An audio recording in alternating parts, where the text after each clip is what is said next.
What's up, people? Let's talk about short-term rentals today, okay? Should you be, arbitraging a house or should you be arbitraging an apartment? And what kind of things are different when it comes to short-term rentals and houses versus apartments? Let's talk about it. What's up, guys? It's your boy Sawan Belcher. I'm a full-time real estate investor and I have a bunch of short-term rentals and other buy and hold properties. And today I wanted to talk about from a tenant's perspective, okay? You want to get into the STR business, right? From the renting perspective.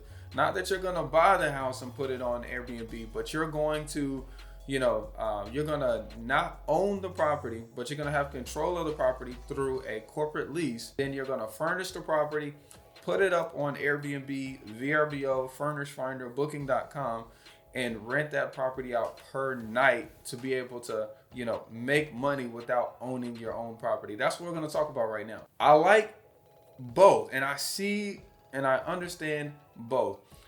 But for your first property, for your next arbitrage that you're gonna do, now you probably haven't even thought about it. Like, am I gonna rent a house and put the whole house up onto Airbnb, or am I going to rent an apartment, okay, and then put that apartment unit up on Airbnb? Like, what's the differences? Okay, I'll tell you that right off gate.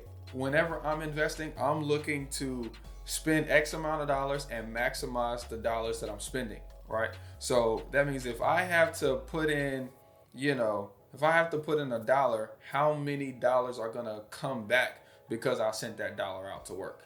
Okay, so that's the perspective that I take on it.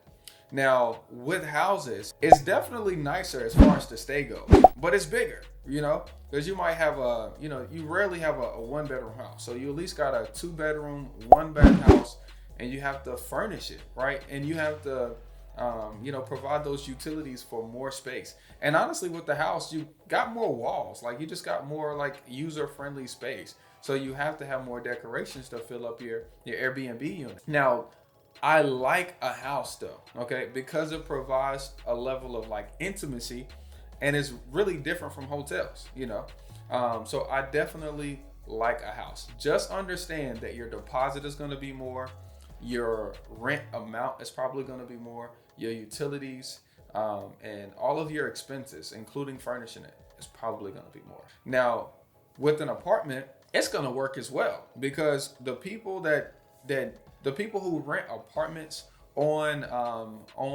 Airbnb are really just business professionals. So that's a niche as well, So it's gonna cash flow, that's for sure. But is it gonna cash flow as much? Probably not. Now, the good thing is, because it's a smaller, tighter thing, right? It's a smaller, tighter unit. You're probably not gonna have to spend as much money. So you have to weigh that factor out yourself. Now, a good way that I like to decide, to help me determine how much money a unit is gonna make, is I'll go to airdna.com and I'll put in the city and I'll put in the amount of beds that we're gonna have, and I'll look and see what is the average. Okay, what AirDNA says the average per night and the average occupancy is. That's kind of how I'll determine, how much my unit is gonna bring. And then you can also just look up comps for yourself.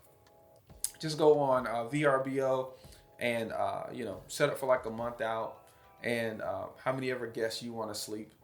Be sure to put that in, and you'll see what your competition is doing. Okay. Now, is there a better? I don't really think there's a better. It's just, what do you prefer? Like, look at how much money you have to start, generating income through short-term rentals, and use what you got. I don't want you guys to do so much thinking that you move slow into getting into the business. Okay, because you don't need any money. You don't need any credit. You just need the knowledge so you can take action on. Okay, so go out and get you some units today. Peace.